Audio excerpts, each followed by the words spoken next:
Kita akan membahas materi mengenai penegakan hukum atau law enforcement yang menyangkut struktur hukum, substansi hukum, dan budaya hukum. Tapi sebelumnya perlu saya sampaikan apa pengertian dari penegakan hukum. Penegakan hukum ini bisa dibagi menjadi dua. Ada penegakan hukum dalam arti yang luas dan penegakan hukum dalam arti yang sempit.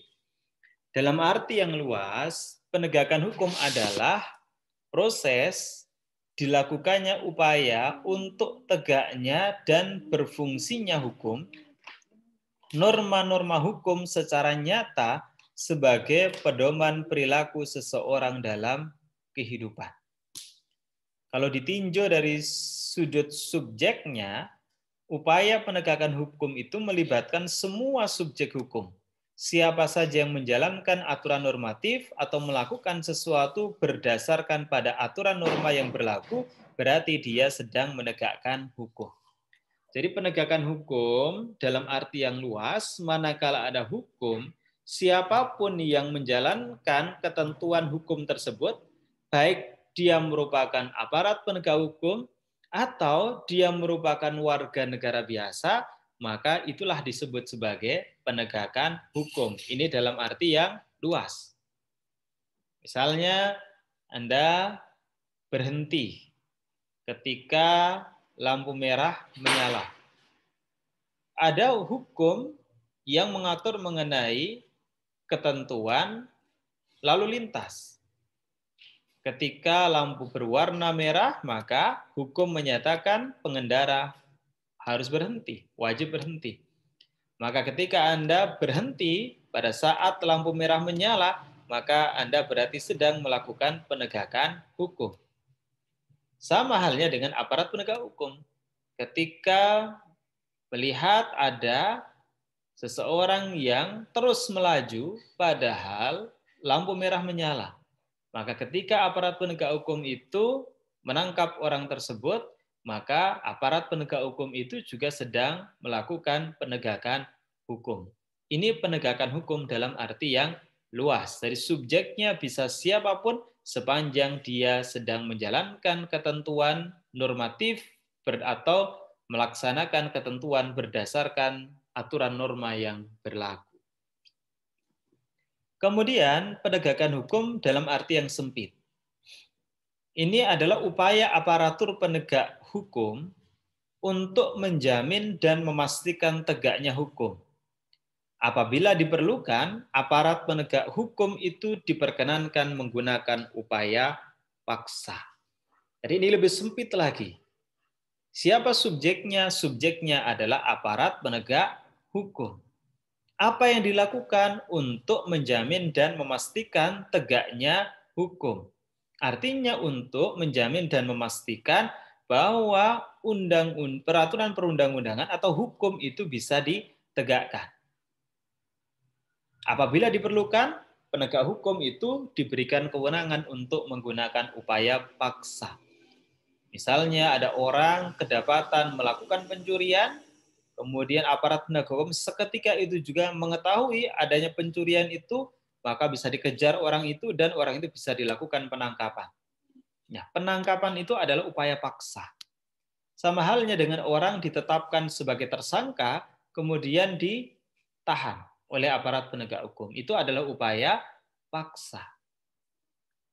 Jadi dalam kondisi tertentu untuk melaksanakan penegakan hukum, maka aparat penegak hukum diberikan kewenangan oleh undang-undang melakukan upaya paksa. Ini pengertian penegak hukum dalam arti sempit.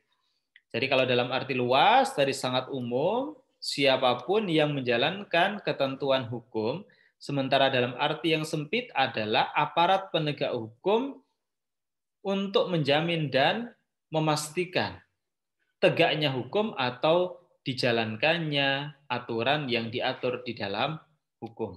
Ini pengertian penegakan hukum yang bisa diartikan secara luas dan juga diartikan secara sempit. Terkait dengan penegakan hukum, tadi di awal saya sampaikan menyangkut substansi hukum, struktur hukum, dan budaya hukum. 3 sistem hukum tersebut ini merupakan buah pemikiran dari Lawrence Friedman yang lahir pada 2 April 1930. Friedman ini seorang profesor hukum dari Amerika yang sangat terkenal sebagai tokoh yang ekspert atau ahli di bidang legal history atau sejarah hukum.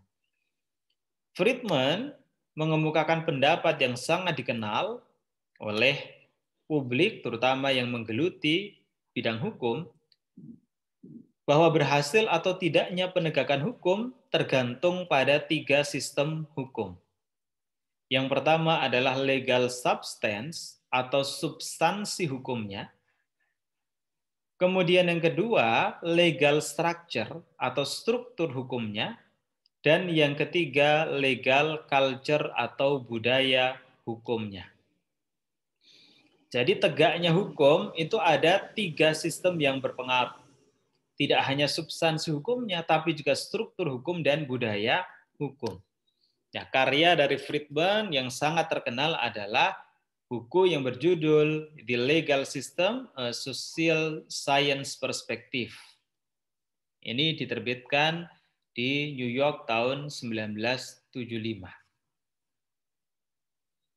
Jadi sekali lagi, kunci dari law enforcement atau penegakan hukum itu ada 3. Yang pertama adalah substansi hukumnya atau legal substance, yang kedua struktur hukumnya atau legal structure, dan yang ketiga budaya hukumnya atau legal culture.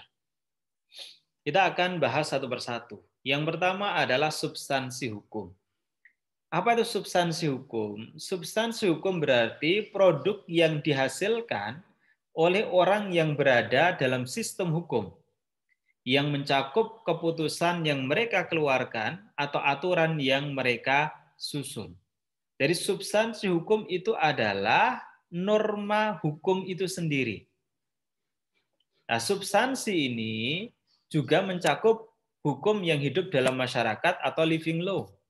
Karena dulu pernah saya sampaikan, hukum itu bisa dibagi menjadi 2, yaitu living law atau yang biasa disebut dengan unwritten law, hukum yang tidak tertulis, dan law books atau yang biasa disebut dengan written law atau hukum yang tertulis. Oleh karenanya maka substansi hukum ini berupa aturan, norma, dan pola perilaku nyata manusia atau kebiasaan yang berada dalam sistem itu. Jadi substansi hukum itu adalah hukumnya itu sendiri dalam bentuk norma. Norma itu bisa tertulis, bisa juga norma yang tidak tertulis. Jadi penekanannya di sini bisa hukum tertulis berupa peraturan perundang-undangan dan hukum tidak tertulis atau hukum yang hidup di dalam masyarakat. Jadi menurut Friedman, kunci dari tegaknya hukum itu juga bisa dipengaruhi oleh jeleknya norma hukum itu sendiri.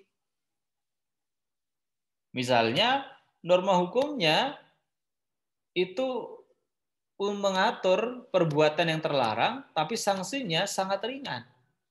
Maka bisa jadi hukum tidak tegak. Karena apa? Karena orang melakukan pelanggaran disebabkan kelemahan dari hukum itu sendiri. Atau misalnya, orang melakukan suatu tindak pidana korupsi karena memanfaatkan celah hukum. Oh, ada kelemahan terkait dengan hukumnya. Maka ada celah untuk melakukan tindak pidana korupsi. Ya berarti apa? Ini masalahnya ada pada substansi hukumnya, ada pada lemahnya norma-norma hukum yang ada. Ini terkait dengan substansi hukum. Nah, tetapi substansi hukum saja ini tidak sangat atau tidak merupakan satu-satunya yang menentukan law enforcement atau penegakan hukum itu. Ada faktor yang kedua, yaitu struktur hukum. Apa itu struktur hukum? Berupa aparat penegak hukum, serta sarana-prasarana yang tersedia untuk menjalankan penegakan hukum. Aparat penegak hukum ini bisa polisi, jaksa, hakim, dan advokat.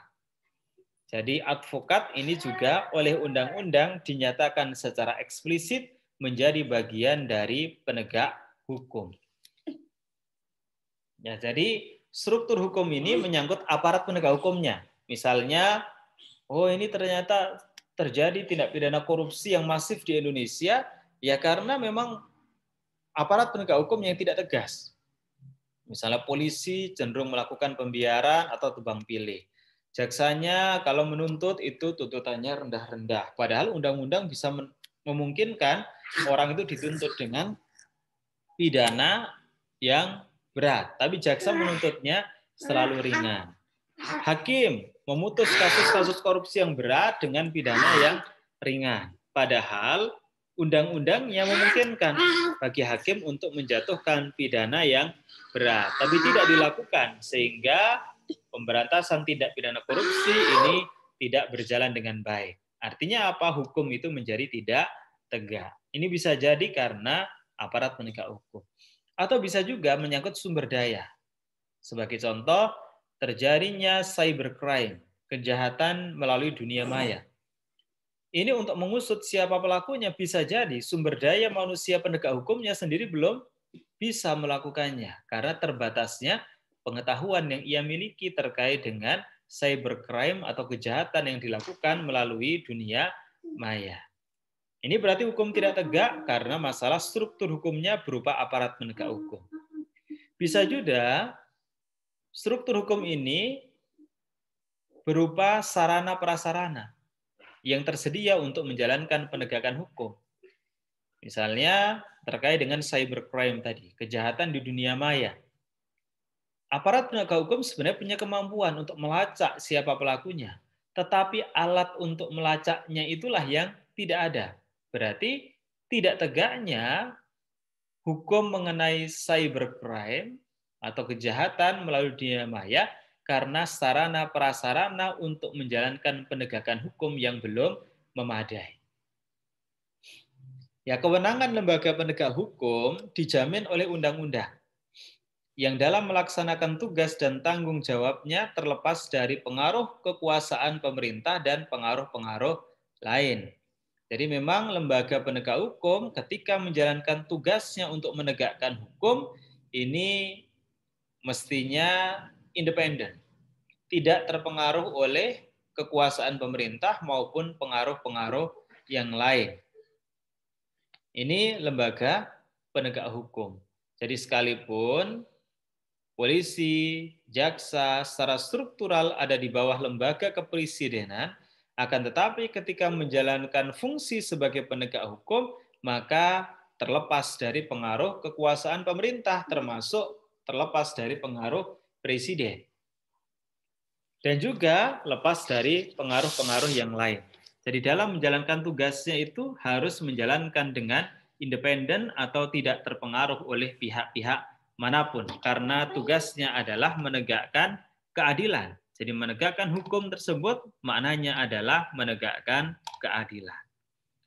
Hukum tidak dapat berjalan atau tegak bila tidak ada aparat hukum yang kredibel. Kredibel itu artinya dia memang punya kemampuan untuk melakukannya.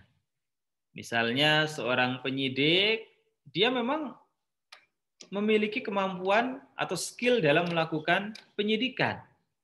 Hakim misalnya, dia punya skill bagaimana menghubungkan antara satu fakta dengan fakta yang lain, sehingga ketika memutuskan itu sesuai dengan fakta yang ada. Nah, jadi memang punya skill. Advokat juga punya skill beracara di pengadilan. Nah, kompeten. Kompeten itu berarti ya yang memutus perkara dia adalah hakim. Berarti yang memang diangkat sebagai hakim. Ini kompeten. Kalau jaksa tidak berkompeten untuk memutus perkara. Kemudian polisi. Polisi juga tidak punya kewenangan untuk melakukan penuntutan. Berarti polisi tidak kompeten untuk melakukan penuntutan. Yang berkompeten siapa? Jaksa penuntut umum. Ini kompetensi. Jadi memang punya kewenangan untuk melakukan penegakan hukum dalam proses tertentu. Kemudian independen tadi yang sudah saya sampaikan. Independen ini berarti terbebas atau terlepas dari pengaruh baik kekuasaan pemerintah maupun pengaruh-pengaruh yang lain. Hakim dalam memutus perkara maka tidak boleh berpihak kepada salah satu pihak, tidak boleh terpengaruh oleh salah satu pihak, tapi dia independen. Ya, seberapa bagusnya suatu peraturan perundang-undangan, kalau tidak didukung dengan aparat penegak hukum yang baik, maka keadilan hanya menjadi angan-angan. Sebagai contoh, mau diatur sanksi yang sangat berat pun dalam Undang-Undang Pemberantasan Tindak Pidana Korupsi, kalau hakim selalu memutus dengan pidana yang ringan, terus sekalipun tindak pidananya itu serius, merugikan kepentingan publik yang sangat besar, maka keadilan itu hanya akan menjadi angan-angan. Karena apa? Hukum itu adalah benda mati. Sementara yang menjalankan adalah aparat penegak hukum. Maka ada hakim yang dikenal, dia ditakuti oleh koruptor, termasuk mantan Hakim Mahkamah Agung, Pak Artijo Alkosar, yang dulu juga mengajar aktif sebagai dosen tetap di Fakultas Hukum UII. Kemudian beliau juga alumni dari Fakultas Hukum UII dan diangkat menjadi Hakim Agung dari jalur non-karir, kemudian sempat menduduki sebagai Ketua Muda Kamar Pidana sebelum pensiun beberapa waktu yang lalu, dan akhirnya setelah pensiun beliau diangkat sebagai Dewan Penasehat Komisi Pemberantasan Korupsi. Dewan Pengawas, mohon maaf. Dewan Pengawas Komisi Pemberantasan Korupsi. Ada juga hakim-hakim yang dinilai dalam memutus perkara tindak pidana korupsi cenderung ringan.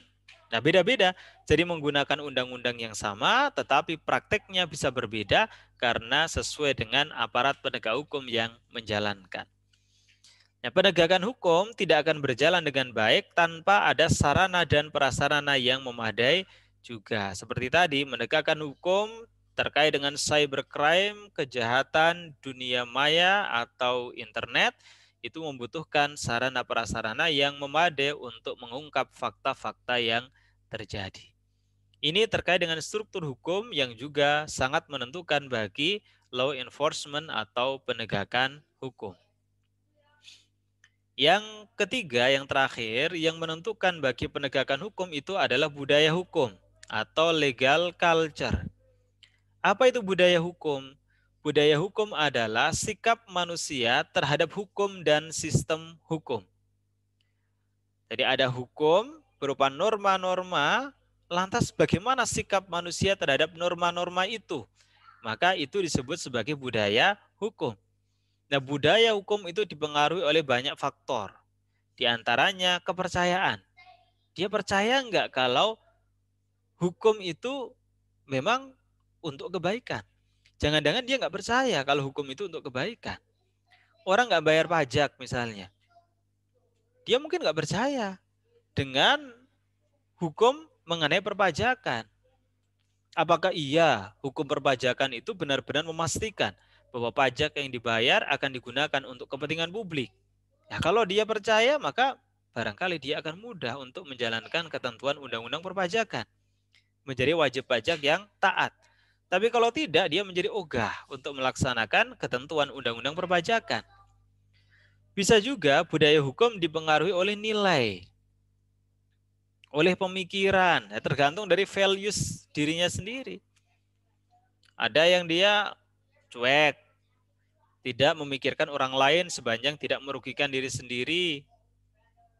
Ya, maka begitu ada hukum yang menurutnya itu menguntungkan dan bisa jadi tidak ada yang dirugikan, maka dia lakukan. Ini terkait dengan nilai. Jadi setiap pribadi itu punya values atau nilai tersendiri. Ya, seperti tadi, dia peduli tidak, atau dia sangat cuek, tidak peduli. Kemudian misalnya pemikiran, juga ini berpengaruh. Misalnya orang nggak mau bayar pajak, pajak itu paling dikorupsi. Itu orang pejabat-pejabat tuh menjadi koruptor karena mereka memakan pendapatan negara yang berasal dari pajak. Ya, pemikiran dia bahwa dia menghubungkan antara pajak dengan korupsi. Padahal antara pajak dengan korupsi itu ya tidak langsung dihubungkan demikian saja, tetapi ada banyak faktor yang lain. Misalnya orang bayar pajak ya bisa jadi sebagian dikorupsi tapi tidak semuanya dikorupsi. Adanya fasilitas-fasilitas publik seperti bis trans, kemudian ada halte yang memadai, semakin luasnya lapangan pekerjaan, itu bisa jadi juga berasal dari pajak. Jadi bukan berarti pajak kita pasti akan habis dikorupsi oleh pejabat. Nah, terkait dengan pemikiran serta harapan manusia. Ya, bisa jadi misalnya Undang-Undang Cipta Kerja. Para buruh menjadi hopeless. Tidak lagi ada harapan dengan melaksanakan undang-undang itu untuk kesejahteraan di masa yang akan datang. Maka cenderung resisten terhadap hukum. Ini terkait dengan budaya hukum. Jadi budaya hukum adalah sikap manusia terhadap hukum dan sistem hukum itu. Makanya ada orang yang dengan kesadaran dia taat terhadap hukum, ada yang dia hobinya melanggar hukum. Itulah budaya hukum. Yang mempengaruhi apa ya? Masing-masing punya kepercayaan, masing-masing punya values, punya nilai. Mas, yang penting untung lah misalnya. Melanggar hukum tidak apa-apa, yang penting untung. Itu values, nilai. Masalah pemikiran serta harapan manusia yang berbeda-beda itu menjadikan budaya hukum masyarakat berbeda satu dengan yang lain.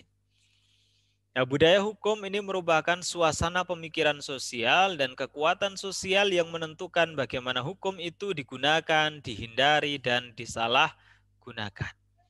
Budaya hukum erat kaitannya dengan kesadaran hukum masyarakat. Semakin tinggi kesadaran hukum masyarakat, maka akan tercipta budaya hukum yang baik dan dapat merubah pola pikir masyarakat mengenai hukum selama ini.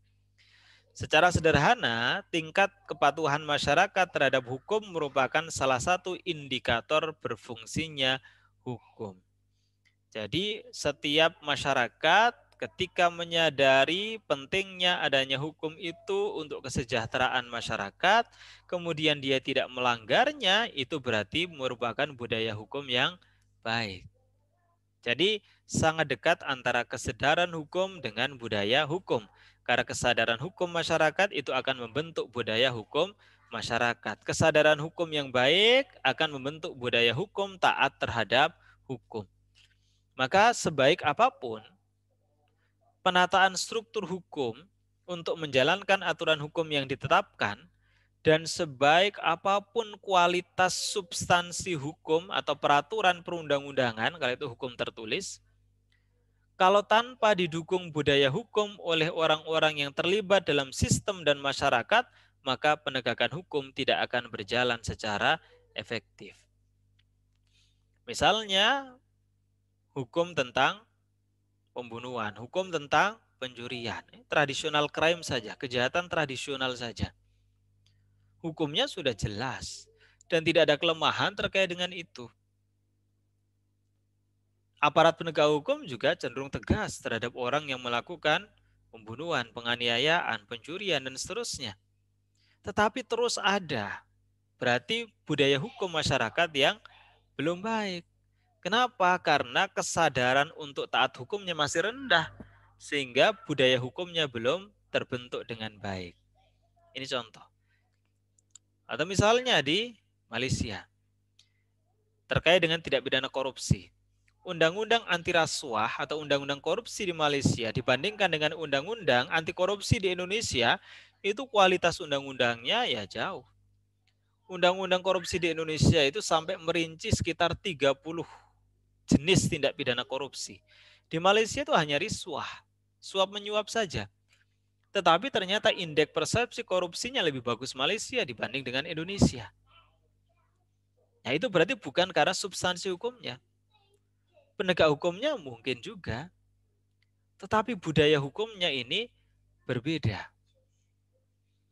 Orang Jepang, orang Korea, dia kalau melakukan pelanggaran hukum akan malu.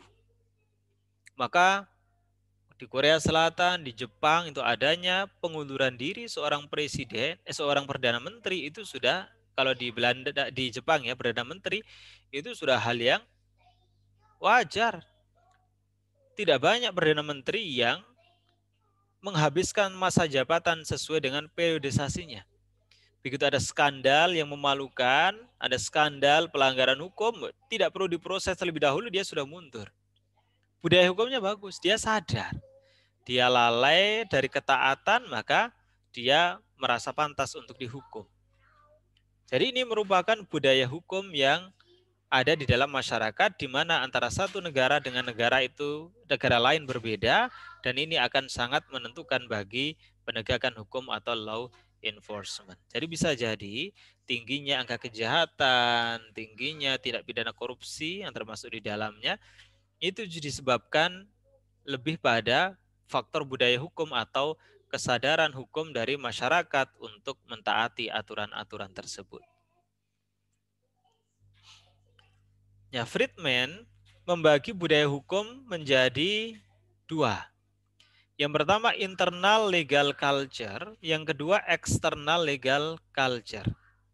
Internal legal culture yaitu budaya hukum para hakim dan pengacara atau penegak hukum pada umumnya.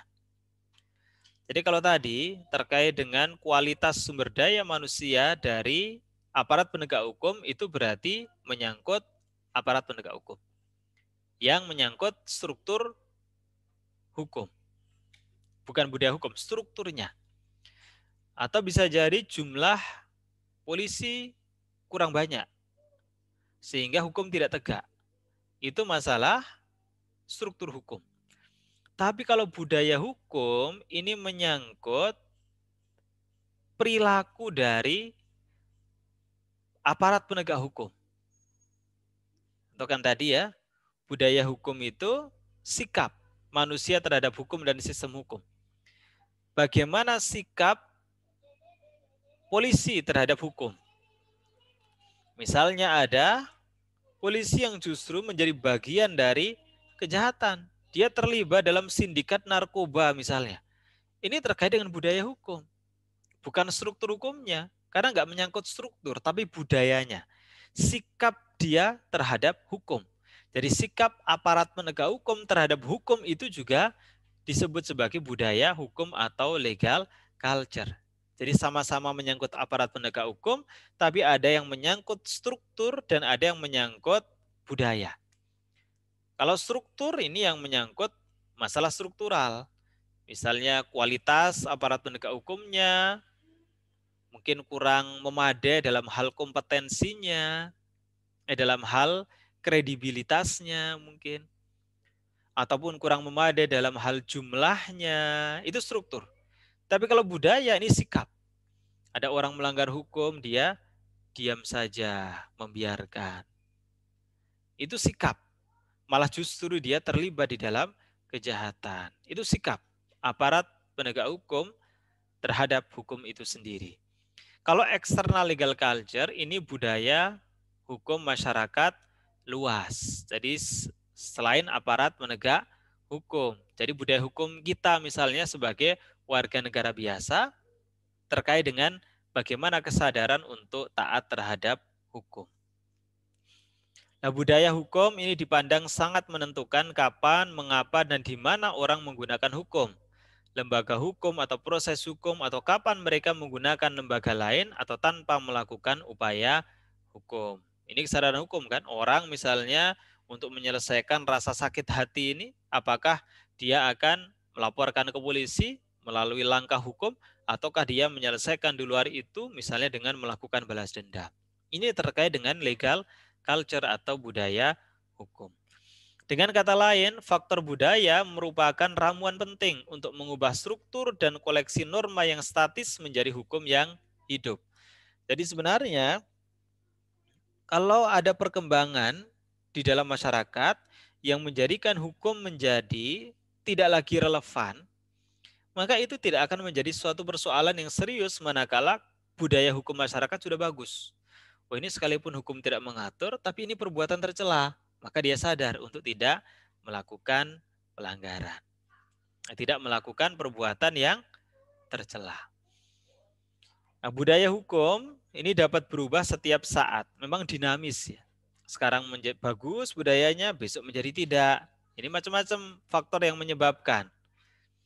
Jadi perubahan ini tertanam dalam kenyataan bahwa nilai-nilai atau sikap tertentu terhadap hukum menjadi tidak sesuai lagi dengan masyarakat, tidak sesuai lagi bagi masyarakat. Jadi nilai-nilai, perubahan nilai-nilai dalam masyarakat, ya, contoh sederhana saja, misalnya dulu orang menganggap kalau perzinahan itu adalah suatu yang negatif. Sehingga layak saja kalau perzinahan itu dilarang oleh hukum.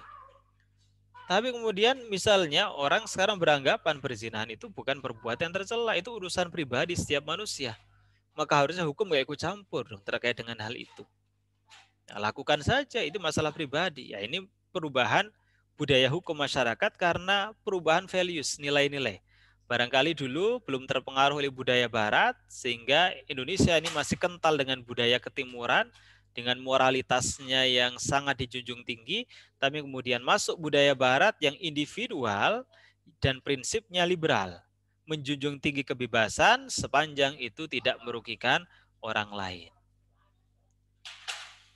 Nah, senada dengan Friedman, Surjono Sukanto berpendapat bahwa dalam proses penegakan hukum terdapat 5 faktor yang mempengaruhi. Kalau Surjono Sukanto ini merupakan ahli sosiologi. Dia mengatakan 5 faktor yang mempengaruhi penegakan hukum. Yang pertama adalah faktor hukum atau peraturan perundang-undangan yang ada. Ini berarti legal substance. Yang kedua, faktor aparat penegak hukum, baik selama perbuatan maupun penerapan hukum. Ini berarti masuk legal structure. Faktor sarana dan fasilitas yang mendukung proses penegakan hukum, berarti faktor legal structure. Faktor masyarakat, dalam hal ini lingkungan sosial di mana hukum tersebut berlaku dan diterapkan, berarti ini legal culture. Dan yang terakhir faktor kebudayaan, yakni hasil karya, cipta, dan rasa yang didasarkan pada karsa manusia di dalam pergaulan hidup. Berarti ini menyangkut legal culture. Jadi sebenarnya Surjono Sukanto menyatakan faktor-faktor yang mempengaruhi penegakan hukum itu sama dengan yang disampaikan oleh Friedman. Hanya saja Friedman membagi menjadi 3, sementara Surjono Sukanto membagi menjadi 5, tetapi 5 itu sebenarnya sudah termuat di dalam 3 faktor yang diungkapkan oleh Friedman.